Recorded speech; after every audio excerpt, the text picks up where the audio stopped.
Wait. I can't hear you until I bring you up. Wait, hold on, Iyanna. I can't hear you until wait. Hold on. Hey, sis. You thought I was joking? Wait, you're muted. We can't hear you. Oh.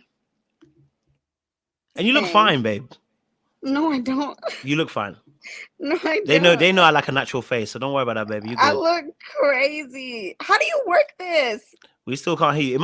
It might be your mic setting on your on the StreamYard set. Should I be on my computer? Because it might be attached to your headphone. Hold on.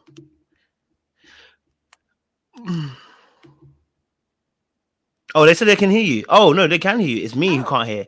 Do you know what it is? It's me. It's me. Hold on. Stay on. I'm going to do something because my thing is...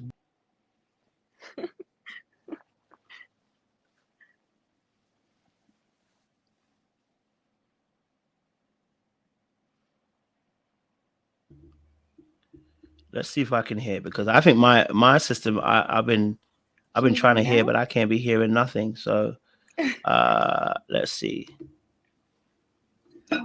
I might have to do this through my phone because I can't hear a thing, guys.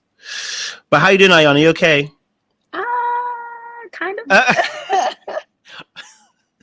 I don't know why I do this to myself.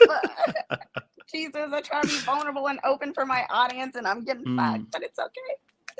I deserve it. Listen, I'm hearing you. I'm even gonna try along my phone because I think I can't hear on thingy. There we go. So I'm gonna because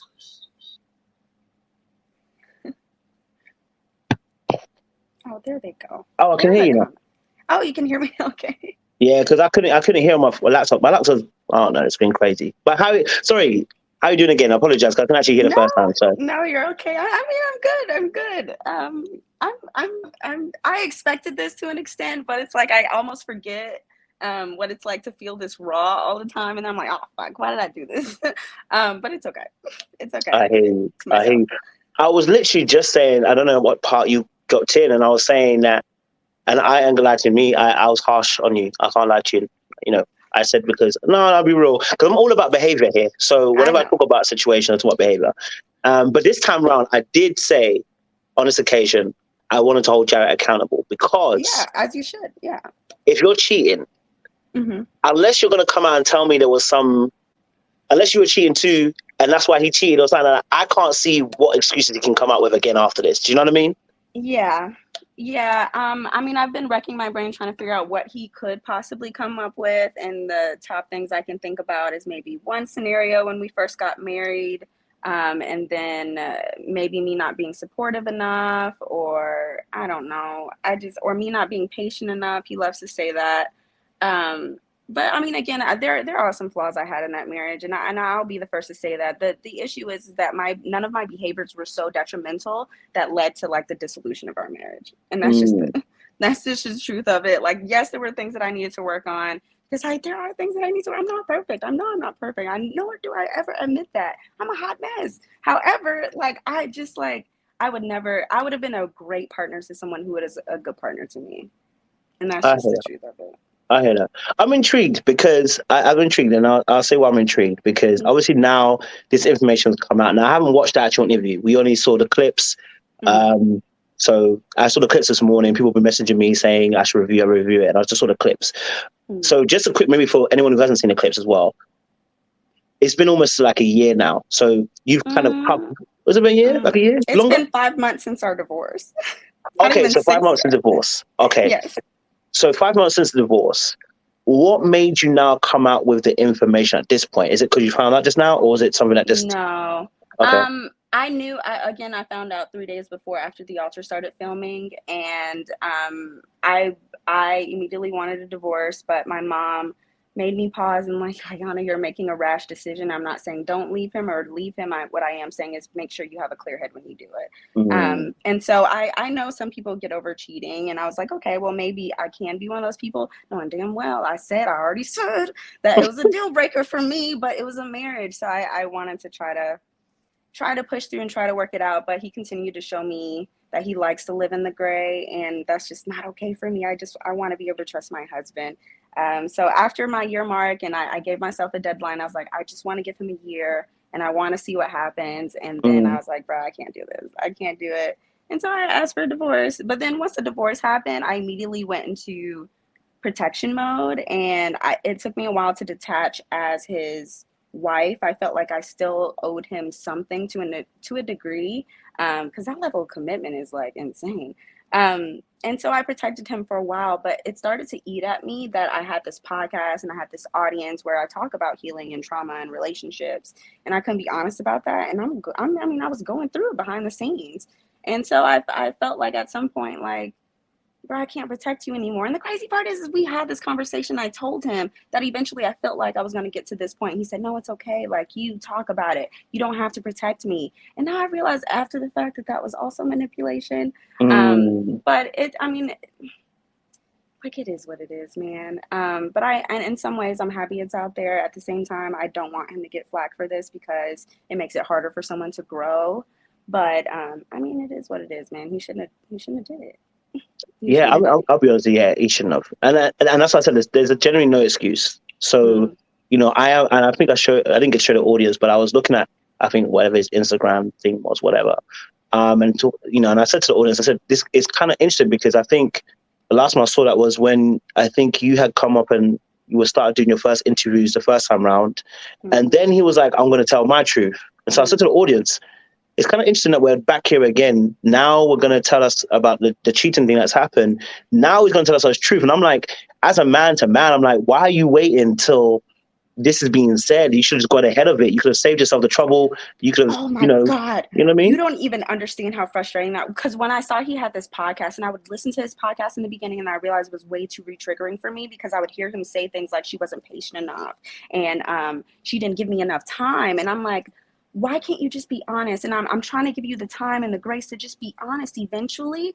But he just kept feeding into the lie that I told to protect him, and at my expense. And I was getting flack for why our marriage ended, and I was being hypercritical. And I was, and granted, I was very critical of him, but it's because I was just like, bro, what are you doing? What are you doing? But that was my first mistake. I should have trusted my gut and I should have said no. But nonetheless, I was already married at that point by the time I saw my mistake, and I just had to try to work it out. But I told him, I'm like, man, I gave you the grace. You could have been honest about this. You could have like come out and talked about, if you wanted true vulnerability with your audience, like you could have talked about this. But now, like, he's upset that I'm not protecting him anymore, and I get why. I've done it this whole entire marriage, so I get why he's upset. He's throwing a tantrum. But I really just hope he grows from this, man. I hope he but it's not my responsibility. It's just not my responsibility anymore. Hold on, I'm gonna change my thing now. I think it's working now, so I'm gonna remove. Okay. I know what happened. Ooh.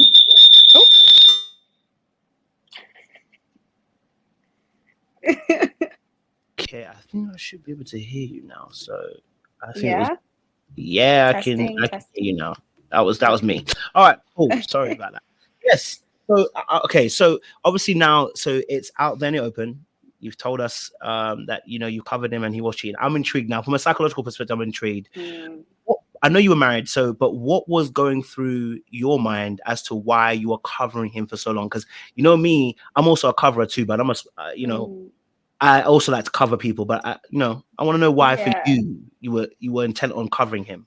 For me, even seeing how people are reacting now, I don't think anyone deserves to be bashed like that.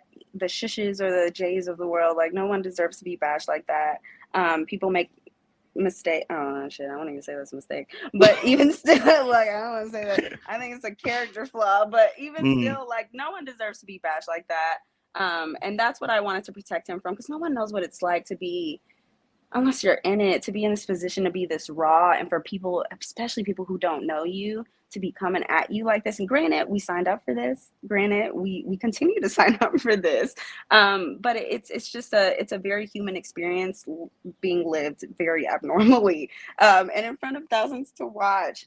So I wanted to protect him from that, and I thought it was my duty to some extent to do that, because he is dealing with a lot, and he doesn't have a lot of good support. I mean, he has support, but he doesn't have very healthy support around him, and I knew that I was one of the only people to provide that, and I felt a sense of responsibility even after the fact, knowing damn well it wasn't my responsibility. Not anymore. Yeah. And that's fair. I mean, that is fair. I mean, like I said, I was surprised that it came out now. I've been telling the audience, this situation. I've been processing, man. I've been processing. Look, at some point, I realized it was eating at me, and I was like, this is at my detriment, and you're feeding off of this lie. And I was like, I can't do it anymore, man. I really can't do it anymore. I was like, I just got to release it. And it's crazy because as soon as I did, I felt so free. Yep. I felt so free, man. I was like, wow, like this is what it feels. And then it's like something happened in my brain where I detached. Because I will say again, it was hard for me to detach as like the role of his wife, because I had to train myself to love him, even though I didn't like his character and I didn't like his behavior. And that was a lot for me. But I saw being a wife as a role. It was my duty to be good for him, or try my best to be good for him. And as best as I could be, but learned lessons, man. I'm also like, I have to remember I'm in my 20s. Like, I'm trying to figure it out, y'all. Still young. I'm still young, So I guess for you then, okay, so I have a question. So, I mean, of course, that's why I have a question. But I mean, so for you then, what, if you kind of like, because you said on the video, the clip, you said compatibility issue, even aside of cheating, the compatibility issue happened. So I want to know, what happened that you missed that aspect? Because I was saying just before you came on that, you know what? Oh my God. You guys saw it. You guys all saw it. And we definitely trauma bonded in the pods. The crazy part is like, the pods gives you an opportunity to just be so open and raw. And I didn't take into account that it was the experiment. It just gave you an opportunity. And my assumption in my very young mind, sir. Wait. That's all right. You probably got a call. It usually happens.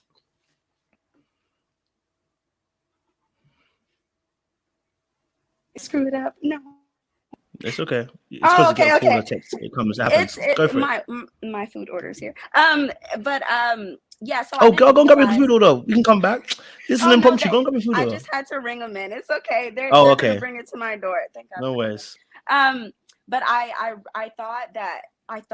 I assumed that he was someone who was so open and so vulnerable, because I am, but I didn't realize it was the experiment until we got into real life. But even still, when we were in the experiment and living it through, I didn't see the conversations that he was having with his friends like you guys saw. I didn't see how his friends were talking about him. I didn't see how his sister was talking about him. And there was so much behind the scenes, and we were so much gung-ho about it's us versus production. It's us versus production, because we saw how other people were being manipulated. And I was like, I don't want that for us. And so it wasn't until the cameras left did we look at each other and go, whoa, what the fuck? What the fuck? And things started to play out. And I kid you not, it took 2 to 3 months for me to realize I made a mistake. I made a mistake. I realize that now, and there was nothing I could do about it. I mean, there was, but like, we were already married, and I was like, I made a choice, and I feel like I have to stick it through and at least see it through, which I did, and I did my best. He did his best here, with what he had, but when you say us against the world, against the world, because that's a major, that really does bond people together, us against the world. So just kind of make us understand what that is from your perspective, because when I hear us against the world, I know what I think, but what does that mean for you when you say us against the world? Just like going into reality TV, you're aware of the manipulation that can happen, and the poking and the prodding. And so we were very protective of our relationship. But what I realized is that it caused us to kind of ignore some real issues, especially me to ignore some real issues. And on top of the fact that I believe I didn't have enough time, so I had no choice but to kind of trust his words, although his actions were showing. But if I'm honest, I was going to say no on the marriage day, and I told him I was going to say no, and he came to my apartment at like 5 a.m. in the morning. I mean, I'm at a hotel, convincing me like, no, this isn't me. I promise this isn't me. It's just a situation. It's a scenario. Like, it's not going to be like this after. And even though my gut was telling me, Iyanna, what are you doing? No, say no. I convinced myself that I was so traumatized that I couldn't trust my intuition at the time. And so I went forward and I said yes. Honestly, if I'm honest. Yeah. Did your parents look like your parents? They didn't like they were together. They looked like they really went for it. I'm gonna be honest with you. They looked like they were like, I support you, but we don't get this down. They weren't for it, not in the beginning. My parents saw it, but the thing is my parents learned to just like let me, because I'm a hard-headed learner. I have to learn through experience. I'm so bad. And so they were just like, Iyanna, okay, we support you regardless. And then after the marriage, they were all for it, because at that point we're already married, and they're like, this man is a part of our family. Let's accept him in. Let's try to be a support for him. Even after the cheating stuff, they were like, my dad was like, I want to be able to support you. Like, please reach out to me. But Jared didn't want that. And I get why, because like my parents would have held him accountable. But yeah, my parents weren't really for it in the beginning. You see why. I know it's already here. Okay, sorry, I have to go get my order. Baby, you can go grab your food and come back. Baby, listen, I eat on my live all the time, so don't worry about it. I got me some plantain chips ready for you. I think it's at the. Not plantain chips. I love plantain chips.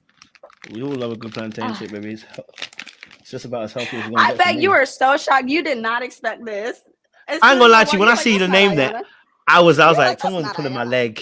People like to play leg on internet. So I was like, you know what? Just send her a link. If she really is true, we'll know when the camera comes up. I didn't think it was going to be you, honestly. The crazy part is like, I just happened to stumble on YouTube. And Grace. I've seen your videos before. Oh, we're humbled. Here it is. I've seen your videos before. Well, because of course, I mean, when people are talking about me, I want to see what they have to say. And for the most part, I'm like, oh, this guy has some sense.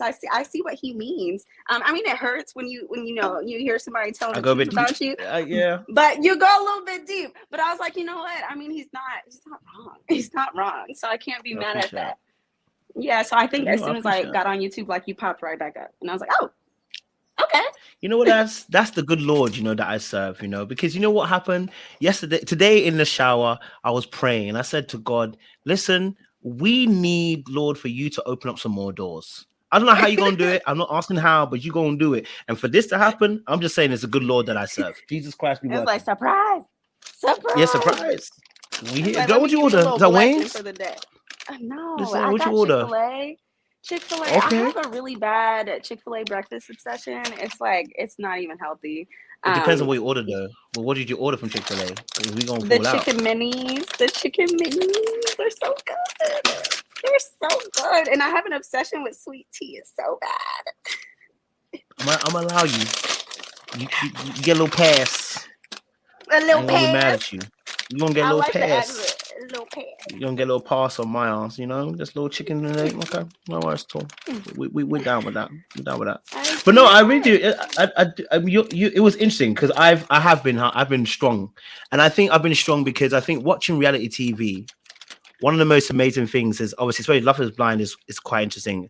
And shout out to yourself and Jarette's journey. But I was telling the audience, like, I don't want anyone, and it's happened again this season as well with Bliss and Zach. And I've said the same thing, which is I don't like people choosing people second. Like, I don't like it because But you have to understand it's gonna happen. It's gonna happen in an experiment. Hold on, and granted, I will say that, like, I also had a second choice, and I figured mine out like a day before Jared did too. And so that's what I'm saying. It could have very well been the other way around. With an experiment like that, where you're dating 15 other people, it's an experiment.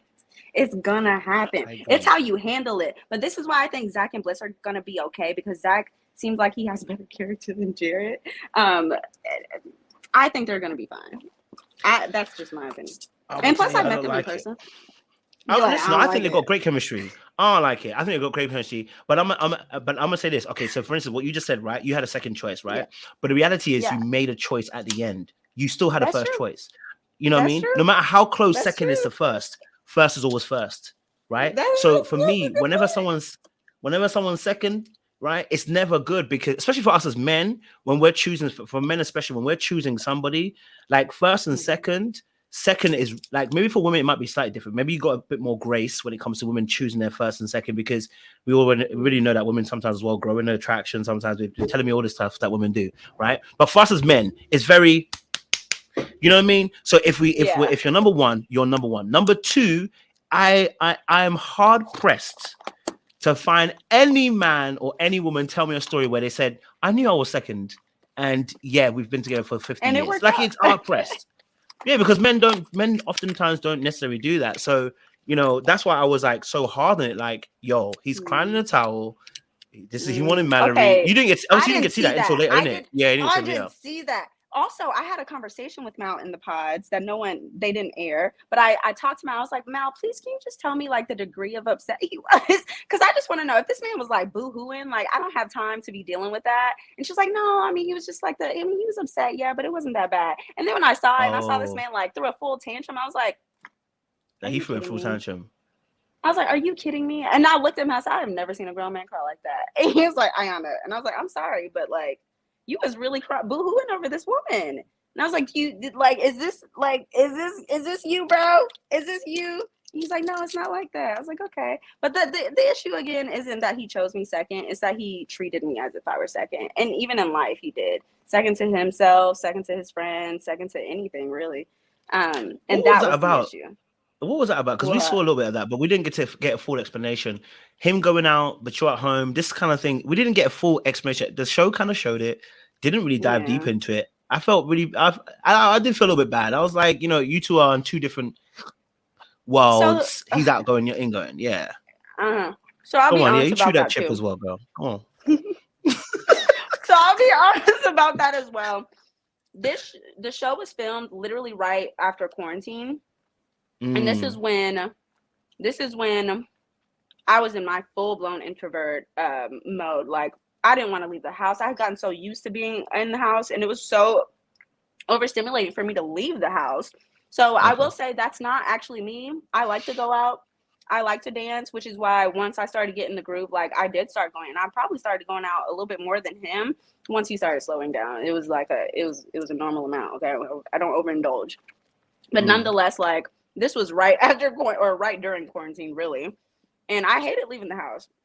And that's why he kept excusing his behavior of like going out so much. He was like, well, it's just because of quarantine. And like, I haven't been cooped up in the house. I'm an extrovert. And I'm like, oh, okay, I kind of get that. Like, I get that. So that's why the whole going out thing, but that wasn't a real issue. The real issue with him is the overindulgence and him coming home at like obscene, ridiculous times of the day. Like, it's like, why is the sun out and you're just not getting here? I don't understand. Yeah, so that was a real issue. Yeah. But wait, I feel that's a jump. I'm not that introverted. Oh, I'm that's really fair. not that introverted. Yeah. I realized I jumped at everyone because I didn't let you. Well, I let you finish, but I didn't ask a follow-up question because I kind of downplayed it. When you said he came to your house at 5 a.m. to convince you, baby, I just need to know. I mean, because that's a tense time, right? It's tense because obviously you're about to make a choice, make a decision. You know, I would love to know your thoughts and your feelings. So at 5 a.m., he comes to the door, you see him. Yeah. What's going on? What's happening at that moment in time? Because, like you said, you are at that point going to say no. So, while going with the 5 a.m., what's happening there? Well, because he was out. He was out that day. And quite honestly, I didn't understand the club scene. I don't like clubs. They are ridiculously overstimulating for me. And so I didn't know what entailed like being a club promoter and stuff like that. So he was telling me like he was working, and my dumb ass believed him. And I was like, oh, working? I was like, this late? He's like, yeah, we have to like do, and he started listing off tasks. And I was like, okay, sure. And I was like, but Jarette, like, I don't understand. Like, and he just kept over explaining. And then eventually I was like, okay, well, I think I believe you. And I was like, you know what? All right, I'm going to take a chance. Sure. Why the fuck would I do that? But anyways. Yeah, no, I know. That's what we're here for. Why would you want to? Look, why? I don't know. I'm still figuring it out, okay? That's what we want to know, baby. Traumatized kid, don't know how to trust her own intuition. It's just like, man, lessons learned when I tell you, like, lessons learned. I will never repeat those mistakes again. That's one thing about me though. Once That's I fair. learn, like I'm like, all right, I'm done. I don't need to get beat up by life again. No, that's very fair. I mean, okay, so on my end, obviously, like, you know, how I often talk to people is, you know, as much as we talk about the show and everything like that, we do like to talk about, to understand where you're coming from, because, you know, I can talk about the show all day long, but we only see what we see. So like you said, you don't necessarily trust your intuition. What's behind that for you then? So like, is that like from a childhood situation? Is that, you know, how you grew up, you know? Yeah, for sure. I do get weary about talking about my childhood trauma because I think people typically weaponize it against me. But I have gone through quite a few. So growing up, I also grew up like, and this is also part of the trauma bond, but I also grew up like Jarette, where it was like a very strict household, except we responded in very different ways. But it was a very, very strict household, and I wasn't allowed to make my own choices. She made all the choices for me, down to like what I wore and where I went, of course, because I was a teenager. But it was like times 10, times 10, and I didn't really get to live out my own choices or figure things out until I got to college, and I went buck wild for 2 years, and then after that I started to settle down. And that's why I also empathize with Jared, because I understood where he was. What I should have taken into account is that he was 32 at the time, and that he had plenty of time to adjust and to take responsibility for his own trauma and healing. But whatever, that's neither here nor there. I just like, yeah, so I think I never really learned to completely trust my intuition, and That's real. I had really just gotten to a point, I think, during quarantine, really, where I confronted myself quite a bit, and I had to be honest about like where I was and the things that I had been through and how they affected me, and that's really where I started my journey. So you really caught me. Everyone caught me really like in the middle of my self-awareness journey. So I wasn't quite there. And so I will admit, like, I wasn't completely ready yet, because if I was, I wouldn't have chosen Jarette. I wouldn't have said yes. But I wasn't ready. I just wasn't ready. And neither was he, clearly. But, you know, you live and you learn, man. No, I mean, listen, and that's a real thing, because whenever I talk to people that are on reality TV, like we do a lot of stuff with Own Network, and when I interview the castmates, my thing is to try and get to the bottom of it, right? So like whatever the show is showing us, get to the bottom of it. Because I think the main thing for me was, whenever I was seeing a situation with Jarette, was why did she make the choice to go with someone who, for us clearly, and maybe say me clearly, it looked like the person knew that Mallory was number one, that he had always wanted that person. And so it made it look like you were the second choice. And then I'm asking, okay, if that's the case, then why does someone want to go through that particular marriage then? And like you just kind of explained, it's the intuition aspect, your intuition and your decision making. Like I said, the trusting of it is not an easy process. So I do appreciate you sharing that as well, because I think it gives a bit more insight into why that choice is actually kind of made as well, you know. What's your thoughts? Yeah, go for it. Sorry. No, you're fine. Oh, You're fine. I don't know, because I thought your brain was tinkering. No, but yeah, no. So I definitely understand that part as well.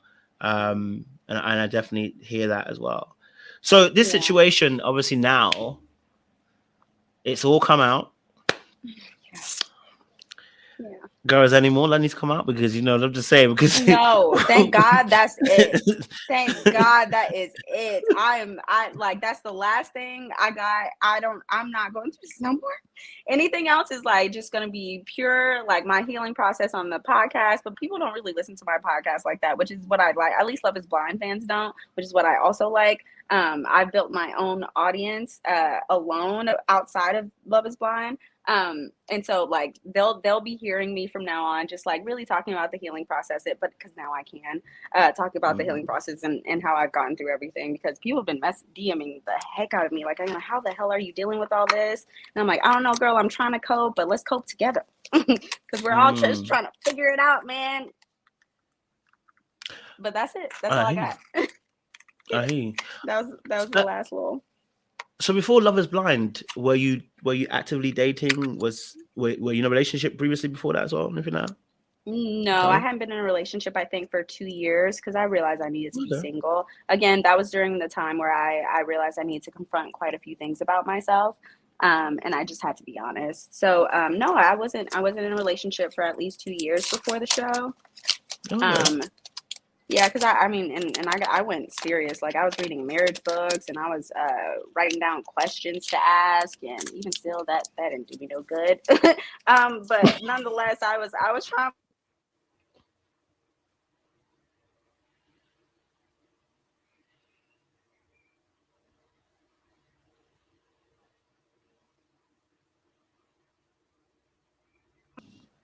Okay. Are we back? Sorry, everyone's calling me to check in. Don't worry. That's okay. Just making sure I'm not losing my mind. Yeah, you're good. I understand, man. Yeah, but yeah. Anyways, no, I wasn't dating. That's fair. No, I mean I get that. Yeah. I understand that. I think that's because I think that's always interesting. Like because Love Is Blind is quite a unique experiment. You know what I mean? Like Married at First Sight is one thing, but Love Is Blind is quite a unique experiment in its own. Do you know what I mean? Would you agree? No, I would definitely agree. I would absolutely agree. I would I think Married at First Sight is worse in an extent because you don't actually get a choice. And Love Is Blind, like you at least have some form of a choice. But yeah, I would say it's definitely unique. But that's why it's such a hit show because it's so unique. No, it's not Jarette calling. Y'all are crazy. I mean, Jarette, if you call it, just let us know, sir, because he wouldn't call me. He wouldn't. call me. He really. Are you not talking? You guys not talking like that? You guys not on a talking level like that anymore? We were cordial before, but I realized after the divorce that every time we were talking, it was always me initiating. Checking in on him again because I was being protective. Checking on him, make sure he was okay. But he wouldn't reach out to me. You know, your girl can be delusional sometimes. No, I get that. You know, we literally just did a panel on Tuesday night about life after divorce. We literally did a super panel. I had a few other people who have been through divorce and let them give their experiences because you know I've never been married, I've never been divorced, so you know. But I think us singletons need to be able to understand where people are coming from when they go through these scenarios. I would love to know your experience. Like, I know obviously you spoke quite a bit in terms of like the healing process and the journey and everything like that, but like obviously especially for us as people, like when marriage is such a big thing, you know what I mean, and then divorce is like an even bigger thing because it's like a lot of people attach it to like almost like a failure in a sense, right? Like wherever I failed or in a sense. But how did you see it in terms of you divorcing and you getting to that point? There were phases. I think at first I saw it as a failure, and then eventually I started to move into like, this is a learned lesson. And I think it was a lesson that I needed to learn for sure, because without the lessons that I learned in that marriage, I wouldn't be able to trust my intuition. I wouldn't be able to understand what value I truly bring to a relationship. I also understand my flaws. I also wouldn't be able to walk into like my true purpose of what I feel I'm supposed to do, which is help people heal, mostly through my experience, which is exhausting. But nonetheless, it is something that I've chosen to do. But yeah, I mean, now I see it as a learned lesson. I was meant to learn those things. I'm again a hard-headed learner, and I think God was like, "Girl, if you don't wake your ass up," so I'm awake now. Your girl's wide awake. But listen, it's definitely a learned lesson. And I hear you on that. Listen, as somebody who's also a fellow healer in that aspect, and the reason why I probably am so harsh on not just yourself and others like it is because I know what I'm saying. Like, and I told people my story where yours is nice. I mean, I was never married, but I'm saying what I dealt with a girl, what I allowed. You know what I mean? Second best? Mate, I done it all. You know what I mean? Like, and person standing right in front of me and claiming the other person. I'm still like, no, you sure you want them? Are you sure you don't want me? But me, you know? So I can definitely say that I definitely, and that's why I'm so harsh. I was like, I want people to wake up because it's like, yo, it's a harsh lesson because it hurts. Because we're trying to heal people. It's necessary. It's necessary though. It's so necessary. But that's why I was also very critical of Jarette, because I saw where he was and like where he could be. Granted, I took that responsibility on and I shouldn't have done that. But I was very critical of him. And I was like, what are you doing, Jarette? Like, because no one else was calling him out. And I was the only one, which was exhausting for me. And I was like, bro, I'm your conscience. I'm your wife. I'm your doormat. It gets like, what is it? Is that so? Sorry, Would you say that's right? You're good, baby. You're good. I have shade room notifications on because I know they're gonna post about it. And I want to get ahead of it. Like, I hope you're ready for that. They're going push on. When I tell you the Black community comes after me, they do not play. They do not play. We don't. Me included. I can't lie to you. I don't want to lie to you. I mean, I'm like, my God. I saw the people sent me the thing and said, "Coach, have you seen that?" I said, "Oh, guys, you know how I feel about this thing, guys. Come on." And they sent it to me, and I said, "All right, cool. I'm gonna come and do my video. You can see by my title. I'm like, yo, like, yeah. That's honestly, I feel like that's probably what drew me in. I was like, oh, okay. It's a very heavy title. It's because I really want people to like wake up. You know what I mean? Like, I don't want people to make they need to. I think people love to run from their own shit. People also hate to smell their own shit. Forget they have shit. It's not easy. Yeah. So the potential you saw in Jarette, I want to know what potential you saw in Jarette, because we can't see that because the show doesn't show us that. No. I mean, like, the show doesn't show us that. That's what I mean. Sorry, I didn't mean like a shade. Like, we can't see it because of the show. The show doesn't show us that. So I'm not saying that either. I'm saying the show doesn't show us that. So what were you seeing as potential? I didn't mean that as shade, Jarette, just in case. But my shade is reserved for other videos. But you know, what did you see as potential? That's what we want to know. There's actually a really he's a really kind man, and if someone really does need him, like, he'll go for it, and he'll give his all for that. I mean, clearly not for me, but like for his friends, for his family, like, he really is like a very giving person, and he's a little bit too lenient when it comes to, because people will literally stab him, and like, he's still like such a forgiving person. He has a really, I think it's an attachment issue kind of thing, but he has a really hard time like letting it go. But I think that also comes from his heart. I mean, at the end of the day, like, bless his heart. He has a good heart. That's why I keep saying he's not a bad guy. Like, he's just ridiculously unhealed, and he's been lying to himself for a very long time. And he has people around him who also, they might call him out for a second, but they're also indulging in the same stuff that he is. It is his culture, and it's really disheartening to watch, just watching him like slowly disintegrate. Because I'm like, bro, and he's a very emotional person. He has all these emotions, but he doesn't release. And that's what I really saw. And I was like, bro, let me help you. Like, I can help you. I know how to do it. I know I used to be where you are, but again, I shouldn't have taken that on as my responsibility. But I mean, that's what I saw him for the unhealed, broken person that he is. And I wanted to like just help mend some things. Why do we do that? Do you want the truth, or do you want the truth? You know, I can say why do we do that?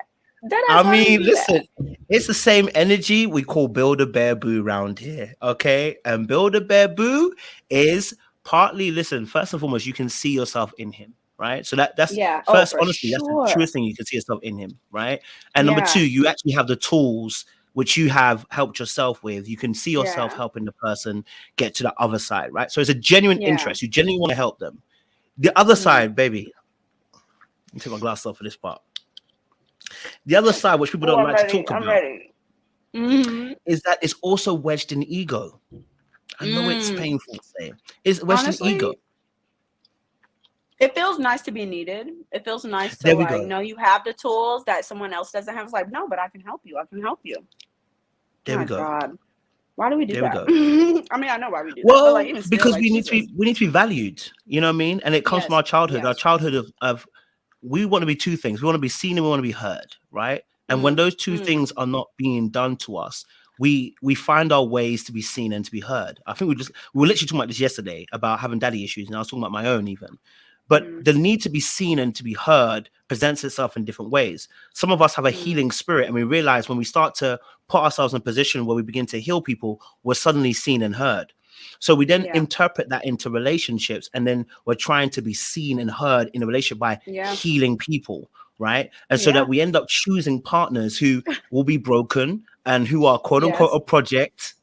Yes. And you know, and then we try to fix them up. Because what will happen is if they get to the other side, then they will end up loving us the way that we want to be loved, which is they'll appreciate us, they'll see us, they'll need us, and everything like that. The reality is when you create Frankenstein always kills the creator.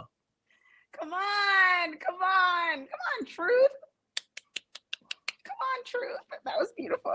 But that was all facts. I'm thinking to myself. That was literally all facts.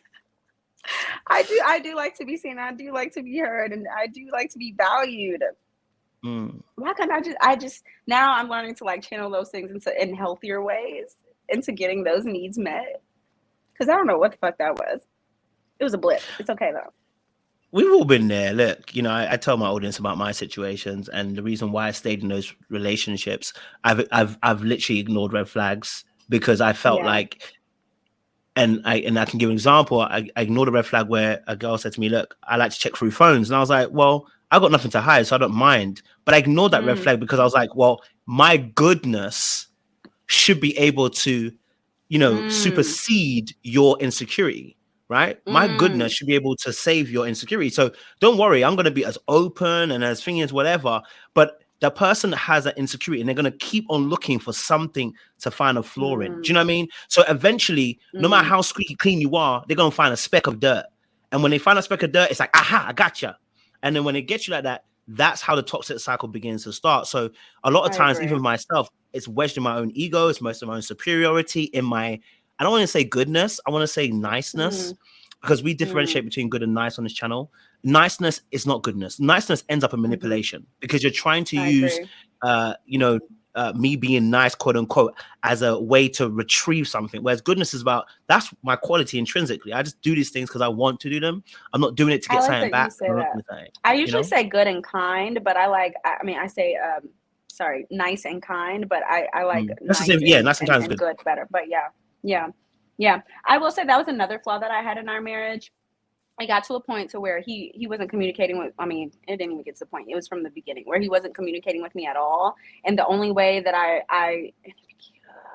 and this is when I knew I should have left, but it became this pattern where the only way that I would be able to get the truth or like seek out truth is by going through his phone. And I felt disgusting doing that because it's an invasion of privacy. And if you feel like you have to go through your partner's phone, like, why are you with them? Why are you with them? But it became this cycle of like, something's happening. He's not telling me what's happening. I'm asking, I'm trying to give him a soft place to land. He's not communicating with me. And then I would like go through his phone and I would always find something because if you're looking, you're going to find something. But granted, he was actually doing stuff. But even still, nonetheless, it became this bad pattern, this terrible pattern. And that's when I realized I gotta go. I can't keep doing this.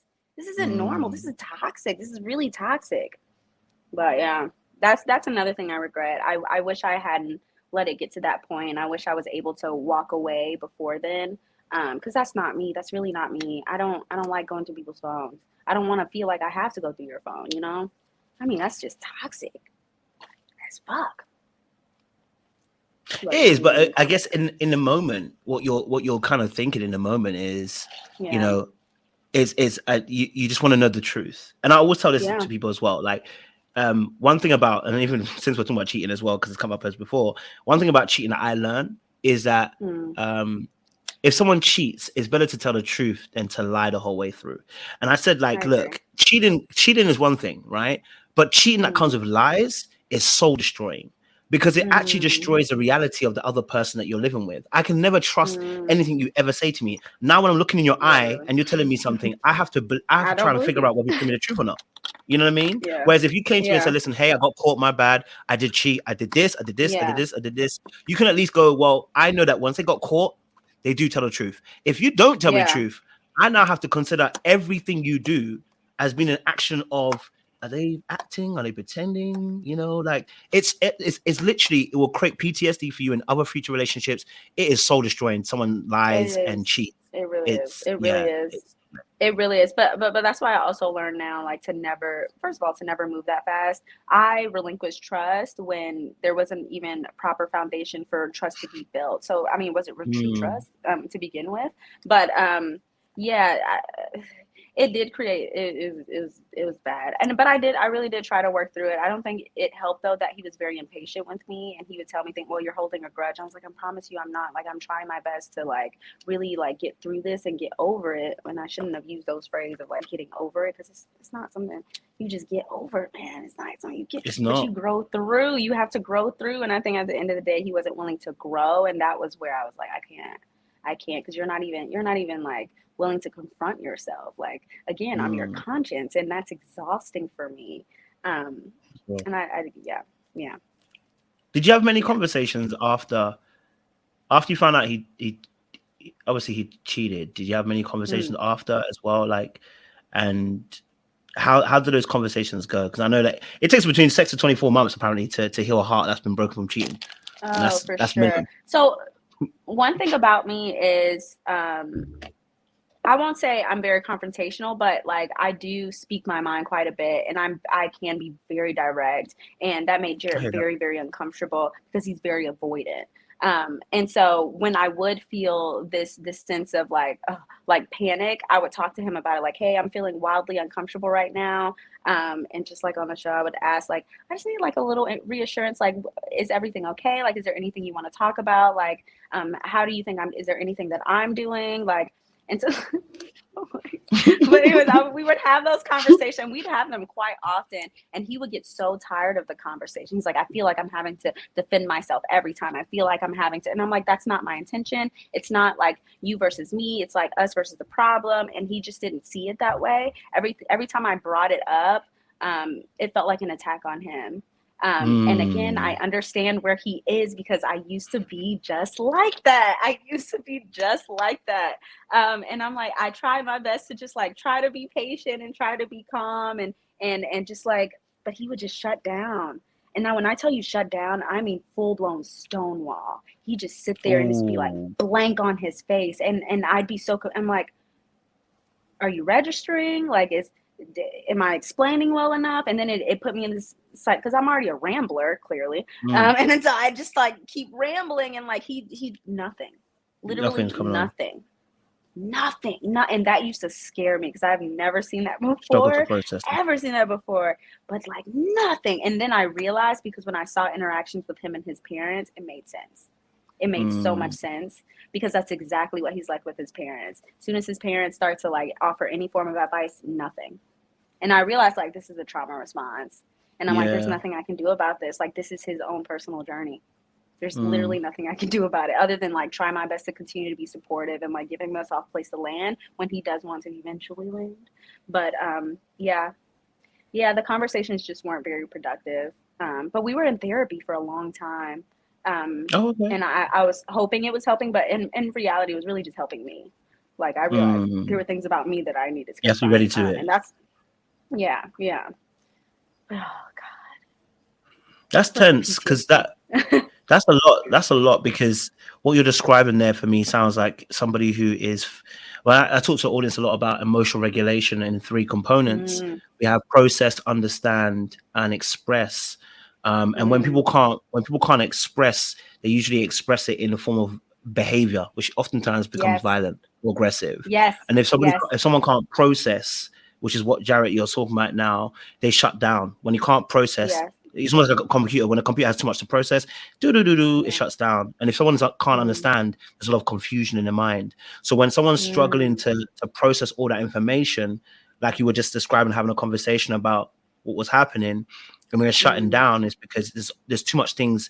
He's over processing information, and that becomes very difficult for the other party, like yourself, who's in another scene. Because if I'm trying to explain to you about what you did, you know what I mean, and I'm trying to tell you how you hurt me, but you can't handle it, and you now shut down, we're actually not progressing in the relationship, and we're actually not healing the heart that I have. So I could continue going on, but this heart is going to be scabbed over. It's not really going to be healed, which means that it's only going to take another situation, and my heart's going to tear open even worse than beforehand, which means that it's probably going to be a bigger issue down the line, which is actually because of the original wound wasn't fully healed. So I definitely understand where you're coming from in that aspect of the cheating situation. That's real. Literally, yeah, literally, yeah. It really does. It makes me sad. It really does make me sad because I really did want that marriage to work. I mean, clearly, I really did want that marriage to work. And I wanted so much for him, and I still do. I still want so much for him. And I want him to be able to get to the other side of just like at least like some self-awareness and just starting his journey. But like what can I do? What can I do? You know, I can't even be a support for him anymore, and that makes me sad too. But I mean, at the end of the day, it was at my detriment. And I was carrying a lot of weight, like a lot of weight. But not anymore. Now I'm carrying my own damn weight. And that's heavy enough. So you guys were in therapy. What was lifted for you then? What did you feel like was helping you and speaking to you then? It was really just learning how to be a partner of integrity. And like, despite whatever Jarette was doing, like granted, I was having very human reactions, but despite whatever Jarette was doing, I wanted to be able to hold myself accountable. Like doing things like going through his phone is just not okay. Like at the end of the day, I have a choice. It's like either you're going to stay in this relationship, and if you want to say you want to trust him and move forward, then you have to trust him and move forward. And so I was holding myself accountable quite a bit. And my therapist was doing such a good job at confronting me. Because even in my therapy sessions, she jokes that like I therapize myself, and most of the time all she has to do is just ask questions, and it triggers like multiple thoughts, and I'm like, oh my God, what? And then like I question myself. I'm doing it all the time. So like I therapize myself, and so I realized in therapy like the questions that I needed to be asking myself, and the thought process that I needed to have.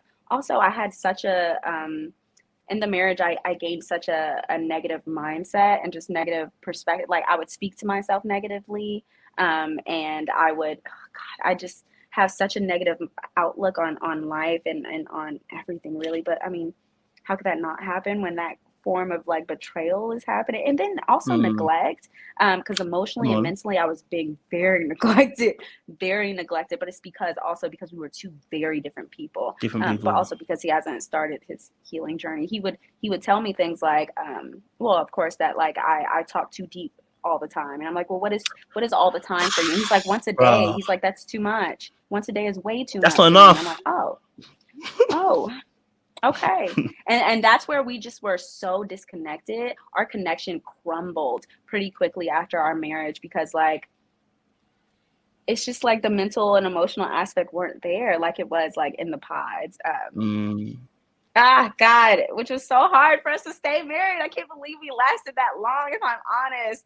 But he refused to give up on that marriage, which confuses me because his actions said otherwise, which is why I also stayed. I'm like, well, clearly you want to be in it if you're still here. But then I saw the statistics of like most of the time it's women initiating the divorces and men are fine with just like being okay.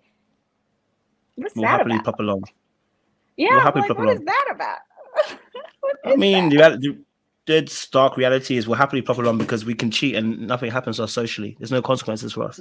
So technically, we could actually plop along the relationship, which is what's happened here. As much as Jarette has cheated and the divorce is broken, who's going to kill him? Nobody. But if you had cheated, nobody. You would have been on about 4 or 5 of my videos. So, you know what I mean? They would have crucified me. So that's the reality why it was. You know what I mean? Yeah. So I get that. Yeah. No, I definitely get it. And I do identify what you're saying there about, and maybe you can talk a little bit about that as well. That depth, that is like one of the, so that situation where also I got cheated on was the same conversation was had about that as well in terms of the depth. I'm a person that likes deep conversations. I need depth. I can't stay on the shallow surface. It's frustrating for me to stay there. So I need that all day, every day. I ain't gonna lie to you. Okay. Yeah. So same. You know what I mean? So just don't, so I know the frustration, and it became such a struggle when the person kept on telling me about why you always gotta be so deep that I start questioning myself, like, yo, maybe I need to like come up for air or something, because clearly, you know what I mean? I don't know if that, it does make you second guess yourself. That's for sure. And that's why, and a lot of times I realize in retrospect, when Jarette was calling me hypercritical and judgmental, what I was really is just analyzing behavior most of the time and like trying to like talk about that. And to him, again, it felt like an attack. So like, I mean, of course he's not gonna like it. Of course he's not gonna want to talk. But naturally, he just doesn't do that. And if he does, like, I'm not gonna lie, a lot of times it is bullshit. If you listen to his podcast, bullshit. A lot of it is bullshit. And that's really unfortunate because I'm like, bro, just be honest. But he can't be honest with himself, which makes it difficult for him to be honest with other people. Yeah. Which is so unfortunate to watch. Oh, I just wanted to like do it for him. Like, let me just help. I get it. No, I get that. That's interesting that you brought that up. Actually, the death situation is a very real thing. Yeah. It's a very real thing. And I feel like, and that's what I really meant about incompatibility. That's what I was really talking about, that we were just on such different levels and interests. Because I like to talk about stuff. I have a whole podcast dedicated to it. Like, I talk about these things naturally. Like, I want to do it. I talk in all of my relationships. Like, this is just what we do. It's how we connect. Just analyzing our own behavior and talking about just like, come on, like, it's life. How could you not talk about this stuff? But then how could you not grow, like, or want to grow? Like, why would you want to be stagnant? And like, I mean, yes, it's uncomfortable, but at the end of the day, like, don't you want to look a year from now and be like, wow, like, look how far I've come. I mean, granted, I might have taken 10 steps back a couple of times. Nonetheless, like, there is movement. There's movement here. I just didn't understand that. I really didn't get that. And I've never dated anyone like that before, which is why, again, I say, like, Jarette was an anomaly. If it weren't for the experiment in real life, if Jarette had actually approached me, I'd be like, oh, no, I'm not interested. Because I'd be able to quickly see, like, oh, okay. But again, because of the experiment, I was just like, it was making decisions too quickly. I wasn't confronting things about myself. And, like, the environment was just like, it was like a whirlwind. It was an anomaly. Like, it's not real. I mean, it is real. Clearly it's real, but like, No, I get you, and I think the pods is such an interesting phenomenon because I think from my perspective, this is me talking from my perspective and just kind of watching yourself and Jarette, what I saw was oftentimes as men, right, we haven't had the opportunity. No, let me not say I've not had the opportunity. Let me rephrase that because that'll be wrong phraseology. Oftentimes with men, I was speaking about this. Yes, all the conversations seem to come up today. So yesterday we had a conversation and saying about the reality is a lot of men don't need wives at the point in life they are. They need a friend. But we get confused. Oh, that's good. Sorry, go ahead. Okay. Sorry, go ahead. That's true. I was like, wait, hold on. Sorry, yeah, it's good. Keep going. A lot of men don't need wives; they need a good friend. And what happens is, for us as men, when we operate with other men, we tend not to go on the emotional plane. We tend to do that with women, right? So what happens is sometimes we can get talking, and I saw this with Mallory, and he did something very interesting. He split who he was for Mallory and for you. What he saw was, okay, I'm going to be really open emotional about my scars with Iyanna, but when I go to Mallory, I'm going to give her I'm good, I'm ready to go, like, me and you can do this, right? But the reality was as men, oftentimes what we're doing is we're getting free therapy, right? We're getting free therapy from a woman. We've used you as the therapist because that is a safe place, because we know, one, you care about us, and two, you're not a random person at this point in time. You're somebody who cares about me. And this is also a thing that goes a little bit deeper, a little bit darker. There's also a power dynamic that comes into this play as well, because with a therapist, the person can call you all the way out. When someone's a partner, they can't call you all the way out because they love you or they care about you. So then you have that form of protection that puts itself in front. So that's why a lot of times men will say, I don't do therapy, but yet they took 4 or 5 hours to a girl that they supposedly like, and they will tell her everything that's ever gone in their life. Just trauma dumping. Trauma dumping on them, right? Yeah. And it's because of that safety what I saw with Jarette, and I saw with when we were talking to you and talking to Mary, he split himself into two.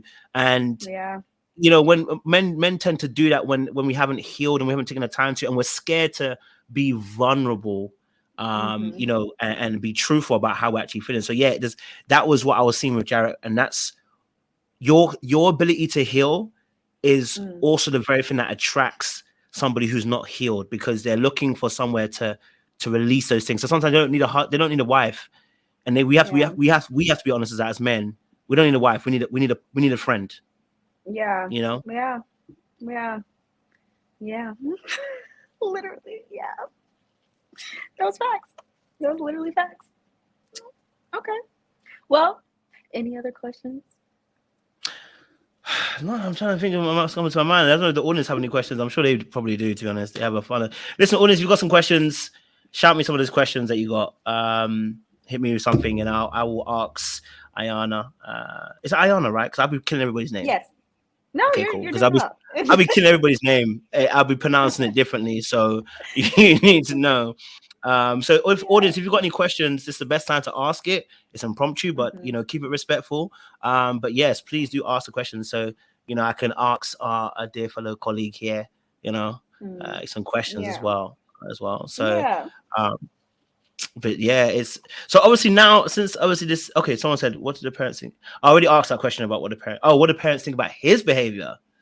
Ooh. I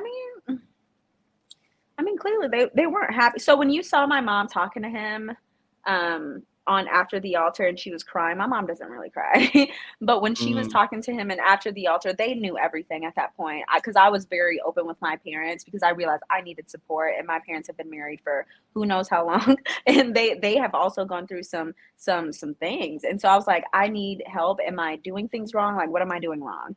And so I reached out to my mom, and I called her. I remember 3 days before it was filming, and that's when I found out, and I called her crying, and that's why she was crying, because she was reliving it in the moment of me like calling her crying and telling her about him cheating. And so yeah, they weren't happy, of course, and you saw my dad with his stern face, but again, they wanted to be a support, and my dad was like, look, I get it, like you're having a hard. My dad also had a hard time letting go of his single behavior when they first got married. And so my dad understood, and he's like, look, I can help you. Like, let me be a support for you. Like, just reach out to me whenever you need me. If you need advice, like if you need accountability, I got you. So my parents weren't pleased. Clearly they weren't pleased, and they don't like seeing me hurt. They don't like seeing me get run through the mud, but nonetheless, they still wanted to support, because they're great people. I love my parents. They're pretty dope. I love that. Yeah. Thank you. I love that. Question again. Does the show provide therapy for the couples post-marriage? They'll pay for therapy if you want it. And so they actually paid for a couple of our first sessions. Okay. So yeah, they don't provide it, but if you need it, they'll pay for it. Fair enough. Are you dating? I am dating. I am dating. I know people will say, "Iyanna, you're not ready," but I know I can give 100% to someone else. Yes, I'm still coping. I'm still healing. However, I'm at the point now where I can put my all into a relationship while doing both simultaneously. The hard part is continuously checking myself and making sure, like, Iyanna, you know, keep yourself in check, making sure I'm not reacting in a way that's toxic or that's some trauma from the relationship. And I don't think I'll completely process this marriage or divorce probably until like the end of this year. So much has happened, and I keep having new revelations, and I think they'll continue to happen. But one thing I will say is I always lead with kindness, and I always lead with just making sure I'm being protective, not just myself, but of the people who are affected by my behavior and my actions. So I got to a point where I was like, okay, I think I'm ready now. So yeah, I have been dating. I'm not putting all my eggs in one basket, but I am dating. So yeah. All right. The actual follow-on question from that was, what is it you're looking for in your next relationship? Oh my God. Emotional intelligence, self-awareness, because somebody can have one and not the other. And I didn't know that until I just met someone recently who had one and not the other. So both of those things, someone who does like to speak about deep things, who has similar interests, just overall real compatibility, but more importantly, someone with good character. I mean, at the end of the day, like I just want someone who has good, kind, empathetic, understanding, flexible, just like very adaptable, you know, just good character. I'm with you on this. I'm with you on this. Yeah. Tony Owen said, I would like to ask her if she felt from the beginning that there was a foreshadowing of the marriage not working out. We saw flags in the beginning on our end. Did you see them as well? I saw some of them. I didn't see all of them again because I didn't see everything that you guys saw. But I saw a few things. But at the time, they were just yellow flags to me. The funny part is I've watched my season when it first came out, and I saw it through different eyes. And I recently just rewatched it, which is crazy because it looked like I was literally just walking off the edge of a cliff. And I'm like, oh my God, like, what was I doing? What was I thinking? It's really strange watching everything in retrospect. But yeah, I saw some yellow flags. To me, they were yellow flags at the time. But I do wish I had seen everything that you guys had seen. Okay, I'm with you on that. A couple more questions, actually. Just a few more. Okay, so I've missed the title. Since you say Jarette is not your usual type, what is it? What's your usual type? It's usually an intellectual type. I don't really have a physical type. Literally all of my boyfriends look very, very different. And it's funny because my friends met him. That's also what they didn't show on camera. My friends did get to meet him. When they met him, they were like, "Oh, that's not what you usually go for." Like, I don't usually go for like the super into sports guy. Like I do like guys who like listen to podcasts and like read books and like, I don't know, randomly like plants or some shit. I don't know. But like, it's just, I like an intellectual type, and Jarette wasn't that typical type. But again, because of the experiment, I thought, oh, I don't know, maybe. Yeah. I have a question. Someone has actually asked it. If you could plug your podcast as well, so that people know where to find you and how to get behind you and support. Yeah, it's called Fill in the Blank, tactile feel, like touch feel in the blank. Okay. Yeah, like feel. Okay. Yeah, like feel. Yeah. Yeah, you can find it on YouTube, on really on everything. Yeah. I've put it in the chat. Fill in the Blank podcast. Yeah, as well. I have a question. How are you feeling right now? Obviously, after we had a conversation, how are you feeling at this point? You know what I mean? After you've eaten your Chick-fil-A as well, how are you feeling? I feel good. I feel good. I woke up this morning with an extreme amount of anxiety. I went to sleep with an extreme amount of anxiety because, again, like I understood that this was gonna feel raw to an extent, but I always forget just how intense it can be. Just knowing that people are saying things about you, knowing people are talking about you. So I woke up with anxiety. I mean, I feel a lot better now, though. I feel a lot better now. I feel good. Is it tough? Like, because I know, like you said, you had the notifications on for Shade Room. Is it tough being in that position where you're almost waiting for the next headline, you know, kind of thing to hit? Oh yeah, for sure.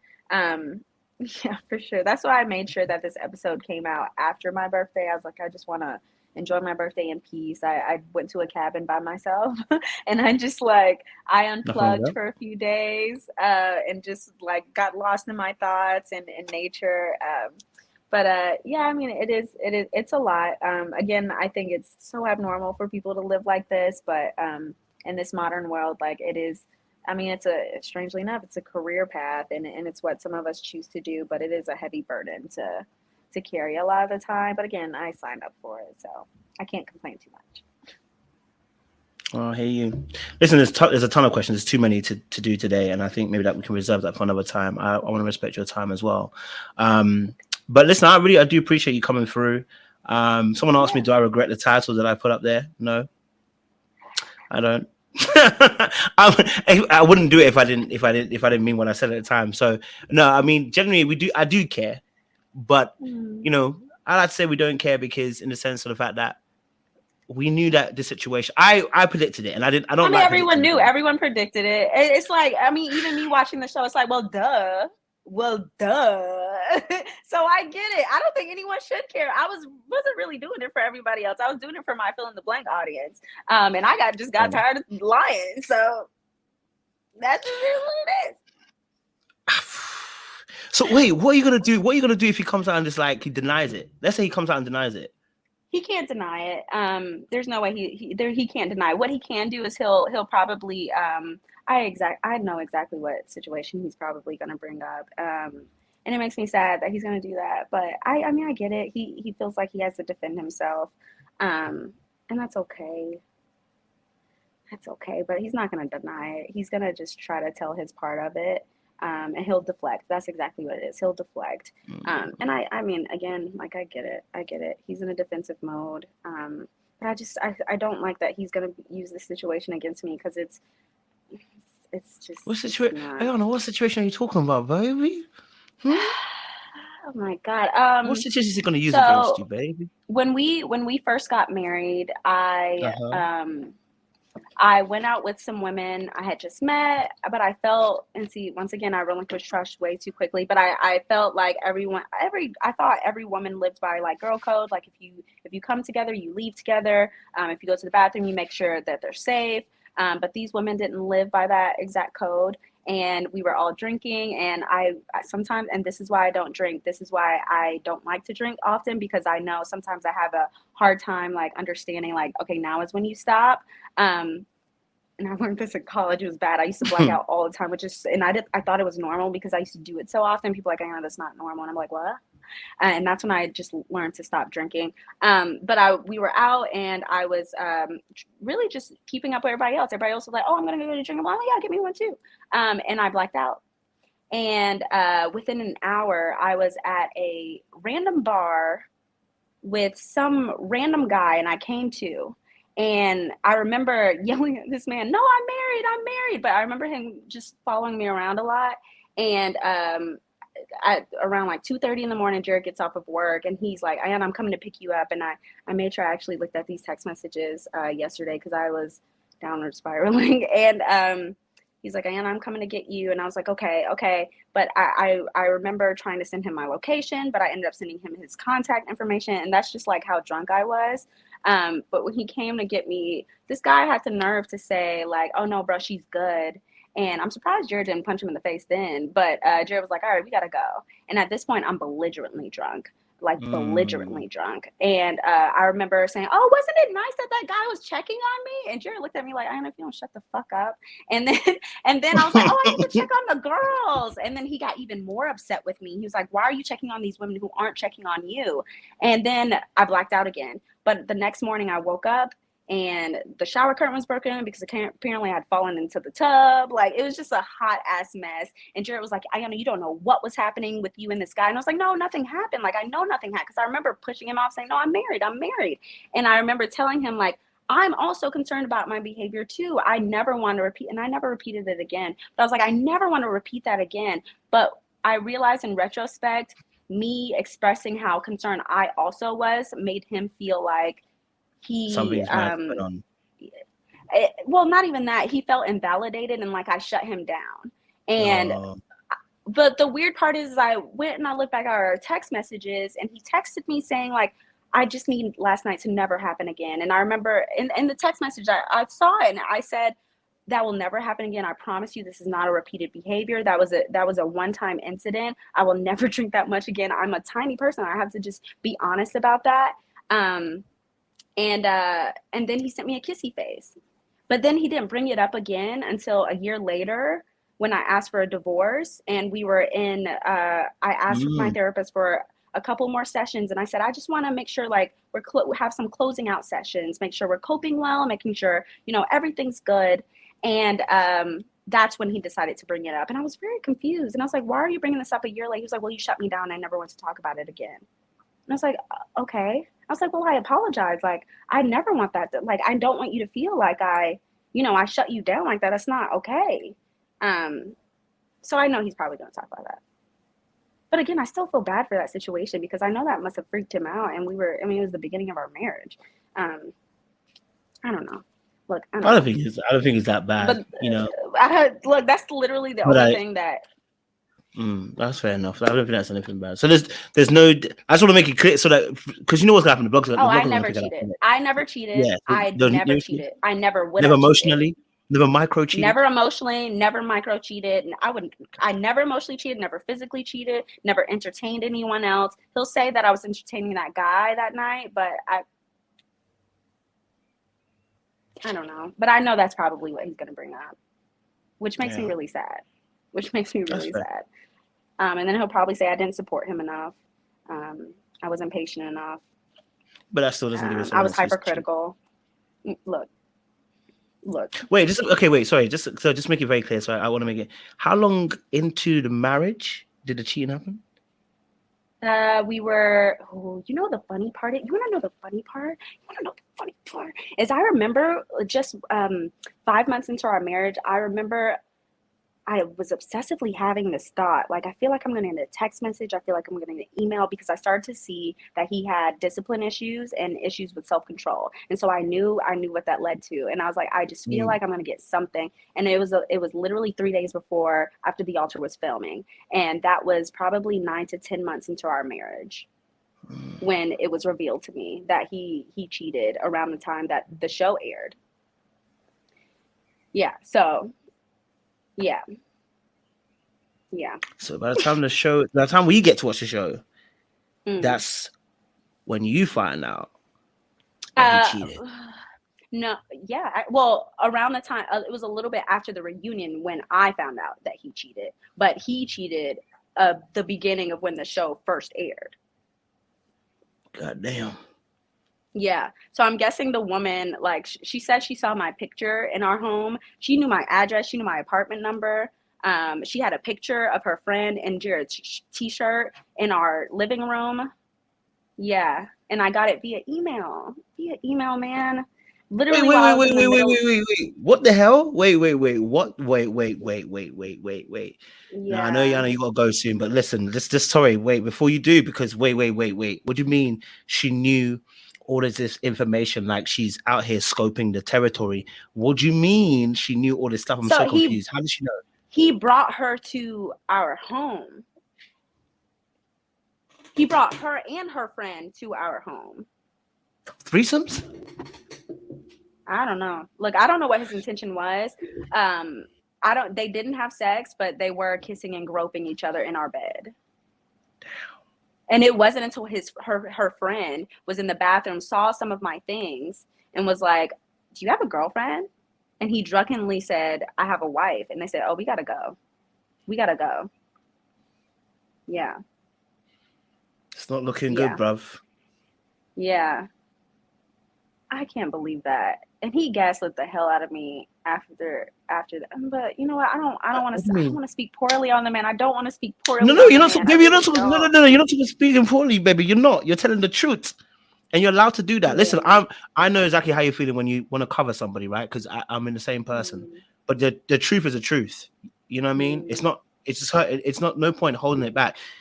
So you're telling me he gaslit the situation. What do you mean by he gaslit the situation? Well, he didn't gaslit immediately after, because he couldn't deny it. He really couldn't deny it. Again, I was sitting in between his legs while he was helping take out my box braids when I got the email.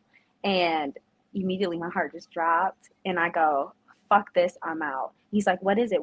And I'm like, so you cheated on me. And I show it to him, and he's like, no, send that email to me. She's lying. Send that email to me. And so I asked her for details, and she gave me my address. She gave me my apartment number. She told me what was in our home. I was like, oh my God. What did I do? And I immediately called producers. You need to film us separately. I'm divorcing this man. I can't do it. And my mom was like, again, like, Iyanna, you're making a very angry decision very quickly. I'm not saying don't leave him. What I am saying is making sure that you're even killed. The issue is that after the altar immediately started filming. And so I didn't have time to process. And so I had to quickly say, okay, Iyanna, you just have to protect your marriage until you can figure out what the hell is going on and what you're going to do. And so I went on after the altar, and I told him, I was like, I'm not going to lie and say that we're all good. Like, I can't do that. And so we agreed, we'll just talk about an issue that we've already talked about, because it was still an issue. And I was like, let's just address this and, like, keep it going. Now it makes sense. Because when I reviewed after the altar, I was hard on you again. I said, you're being well critical.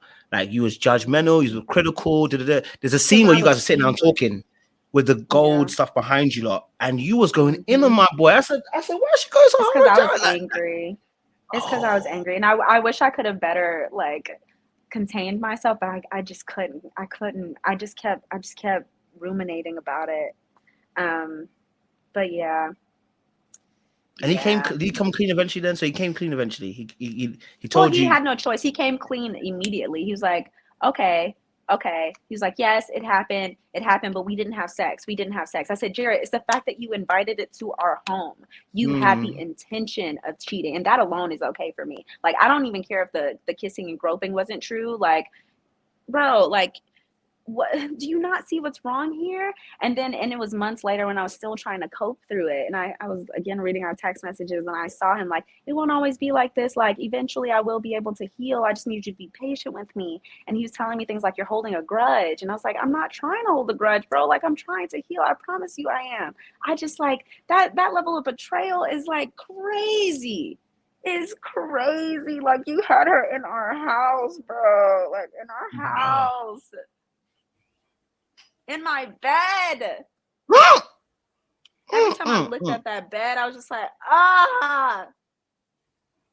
Yeah, I should have just left soon after that. But I was trying to push through. Yeah, it was my marriage, man. It was my marriage. Yeah. No, that's mad. I didn't know it was that deep. Yeah, it was deep. And that was the only one? I wasn't out of town. There were some gray area. No, that was the only explicit time. There were some gray area things after that, but nothing like that. Nothing like that. Yeah. Not Damn. Did he at least wash the sheets? Y'all are crazy. Y'all are crazy. I hope he did shit. You know, the funny part is I remember the day after, because I remember he was I remember because we had just gotten into an argument when the actual thing happened, but I was unaware. And I remember the day after I came back to because at that part I had already moved out. And then granted, I felt that's probably why he felt comfortable enough to do that, because I wasn't there at the moment. But literally the morning after, I came to visit him because I wanted to talk and just be like, okay, look, I can't keep running like this. Let's work on this. And he was so drunk. And in retrospect, I keep thinking, what would you have done if I had walked in and those two women were still there? Yeah. You know, when you're in that place, sometimes you just don't really care, innit? Or sometimes you think you can get away with it. You know what I mean? You think you can get away with it, so it's not on your mind. I will say I don't think he thinks like long term. A lot of the time, I think it's very quick gratification, like microwave results type shit. Yeah. Damn. So, that's so sad. So wait, the woman reached out to you by email. She sent you an email, but you knew that she DM'd you as well. But later on, you found out she DM'd you as well. Yeah, because I searched her on Instagram and I realized she had DM'd me. Yeah. And I actually later messaged her. Actually, just only a few months ago, I messaged her. I was like, thank you for telling me, because I wouldn't have known, and because I knew in my gut feeling that he was capable of that, but I didn't have proof, and that was what drove me crazy. I didn't have proof, and because I kept feeling like, well, Iyanna, the incompatibility, him going, and that's not enough reason for you to leave a marriage. Like, what are you doing? That's not enough. And yeah, and so as soon as I had that proof, I was like, this is it. Iyanna, you can leave now. You can leave. And I was like, but wait, it's a marriage though. I've never been married before. I don't know, like, you know, and I'm like, I heard people get over cheating. I heard they get over cheating. And so I was like, well, maybe I can too. But I was with someone who just wasn't willing to grow and change, unfortunately. Yeah. Damn. Yeah. Trying to get over cheating is not easy though. Yeah, I agree. I mean, it's devastating. It really is devastating. I'm still sad that it didn't work out, but at the same time, it's like, I mean, why did I expect it to work out? Like, what? No, but still, you can still have those feelings. You're allowed to have those feelings. Well, we have, as human beings, we're complex beings. We're allowed to have multiple feelings at the same time. You know what I mean? You can even have what we call cognitive dissonance. It's normal as a human being. You know, you can be angry and yet happy at the same time. It's just one of those things. Two truths can exist. Yeah. Two truths can exist. So you're allowed to have those feelings. You're okay with those feelings. It's not a problem at all. I didn't even know it was that mad. I didn't. I heard it, but I didn't hear it then properly on the clip because that is crazy, baby. I'm sorry. No, I'm sorry you went through that. You know? Yeah. No, it's not. Yeah. It's not. I mean, it's not fine, nice. But it is now. It is not. Yeah. Yeah. Damn. Yeah. I don't have any questions, but I have a question, but I don't have a question. Okay. As you're saying all of this, it's coming out of you now. Like, how are you processing it? Like, I know it's gonna sound weird because we're deep people, so I think you understand what I'm saying. How are you processing it right now? Like, as you're talking about it now, how are you processing the situation right now? Like, how are you seeing the situation right now? I don't know if this is and I can't tell because I'll know it. I'll give me a couple months and I'll know for sure. But like right now, it just feels like I'm just saying what happened. It feels similar to when I talk about things that happened in my childhood. It's like, oh, I'm just saying it. You know, it's like, oh, I'm just saying it. It doesn't there right now. I don't know if it's because I processed it all or what, but it just or if I'm just numb at the moment. But like it's just like this is what happened. It is what it is type of thing. Like there's no. I mean, I feel devastated, yes, but there's not like true emotion connected to it yet. On the podcast, when I talked about it, no, that was emotion. That was emotion. I was like crying all over the place. Again, it ebbs and flows. It ebbs and flows. Like sometimes I can just like talk about it. It's like, oh yeah, I mean, this happened. And then other times it's like, like it's like I'm reliving it all over. But that's like trauma. That's trauma and that's healing. Like that shit is not linear for real. And I say it all the time, but those words come back to bite me in the ass. Healing is not linear. I just want it to be done with, you know. But, I agree. No, I just wondering. No. I wasn't even thinking. I was just thinking that, you know, like I wonder how it was because obviously now you're saying it. It's like again, it's like sometimes I like to ask how people are feeling in that moment of when they're actually releasing it again. Because sometimes it can be a cathartic release, but sometimes it does feel cathartic though. Yeah, it feels cathartic as hell. It feels nice to just like. Oh my God, because if I didn't have my podcast, I would have been suffering in silence and I would have been just fine.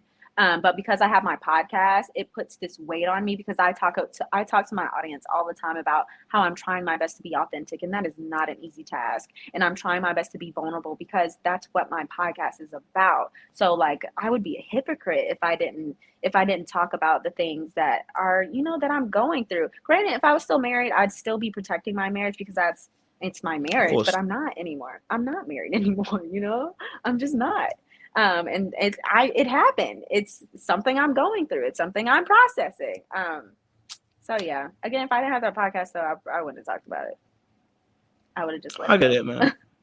I do get it. Because I remember someone called me out last year because the way I tell stories about my childhood.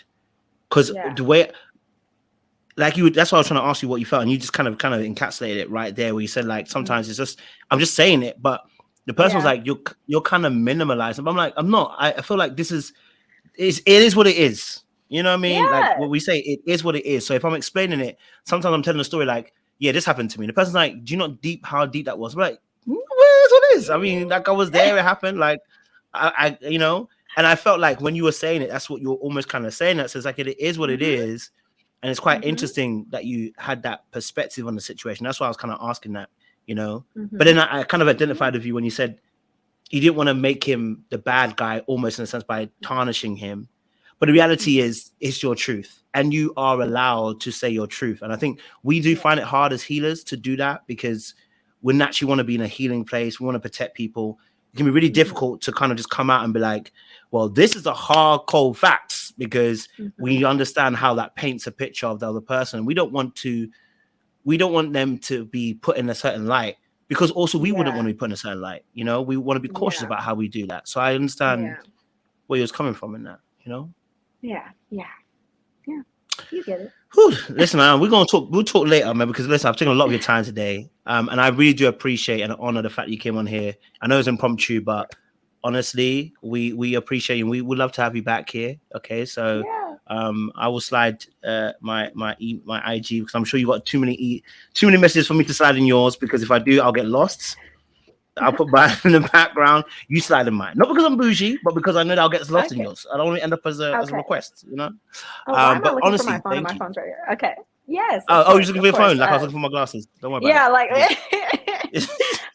But yes, thank you for having me and for allowing me. I know you were a little shocked by it, but yeah, thank you. I mean, thank you for for prompting me. I mean, I like having conversations like this. I don't shy away for stuff like this. Like it is what it is. So again, thank you. No worries, man. Next time we'll have a conversation about something else, something deep, but something else. You know what I mean? Yes. Okay. I like it. We'll talk. I appreciate it, Anna. Much love. Okay. Well, thank you, everybody. Nice. Bye. Appreciate it, babe. Whew, guys, that was impromptu, was it not? You know, it's so funny. The Lord is good. Honestly, I was in the shower just the other day, literally yesterday. I think it wasn't even today. It might have been today. It was yesterday. I can't remember whichever it was. And crazy enough, I said to the Lord, we just need to go global, Lord, man. I'm tired. Like this level that I'm at, it's nice, but take us further, Lord. I don't know how you're going to do it, but you're going to do it. You know what I mean? So listen, God's be opening doors that you don't even realize. I didn't have that on the cards. I'll be honest with you. And for those of you who are here, make sure you do me a massive favor. Make sure you like it, you share, you subscribe, because we're crazy around here. You understand? We break things down. We bring about behavior.